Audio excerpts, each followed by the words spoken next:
जय हिंद दोस्तों। आज के क्लास में हम लोग सीखने वाले हैं क्लास 10th का एक महत्वपूर्ण टॉपिक सत्ता की साझेदारी यानी कि पावर शेयरिंग। ठीक है, सत्ता की साझेदारी का मतलब होता है शक्ति का बंटवारा। ठीक है, तो यहाँ पे क्वेश्चन है हमारा, सत्ता की साझेदारी से आप क्या समझते हैं।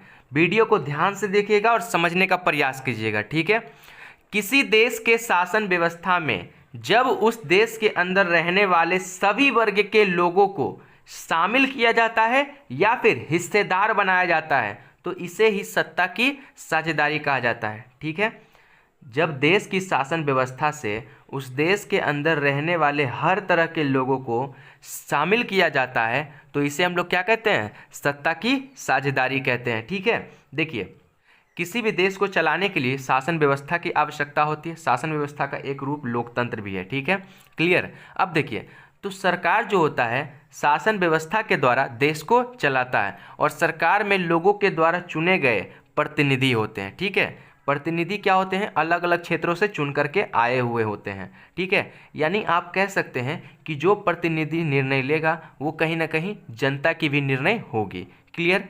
ठीक है, तो सरकार के अंदर जब शासन संबंधी निर्णय लिया जाता है तो वो निर्णय इन्हीं प्रतिनिधियों के द्वारा लिए जाते हैं। यानी आप इस तरह से कह सकते हैं कि शासन संबंधी निर्णय को लेने में देश की हर जनता क्या कर रही है, पार्टिसिपेट कर रही है, हिस्सा ले रही है। क्लियर। ठीक है, यानी कि लोग शासन व्यवस्था से जुड़ते हैं। ठीक है, तो इस तरह से पूरे देश की जनता क्या करती है, सत्ता में साझेदारी करती है। ठीक है, क्लियर।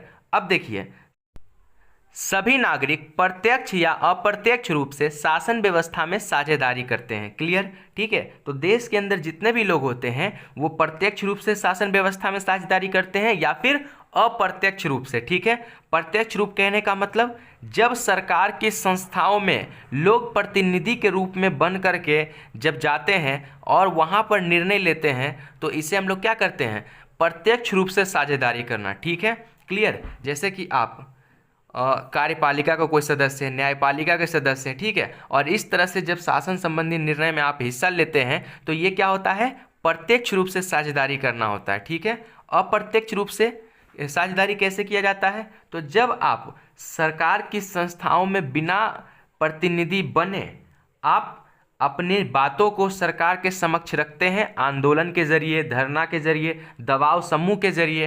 ठीक है, तो इसे हम लोग क्या करते हैं, अप्रत्यक्ष रूप से साझेदारी करना। ठीक है, क्लियर। जैसे देखिए, फैमिली के अंदर कोई निर्णय लेना है। ठीक है, तो निर्णय किसके द्वारा लिया जाएगा, फैमिली के सदस्यों के द्वारा।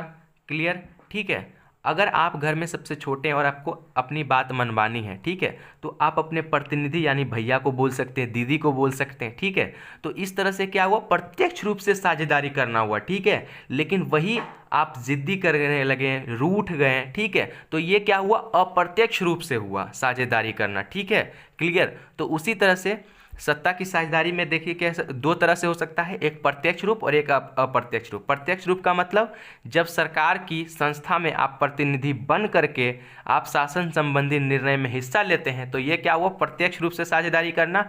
और जब आप आंदोलन, धरना और दबाव समूह के द्वारा अपनी बातों को सरकार के समक्ष रखते हैं तो ये क्या हुआ, अप्रत्यक्ष रूप से साझेदारी करना हुआ। ठीक है, आई होप कि आपको समझ में आया होगा सत्ता की साझेदारी। ठीक है।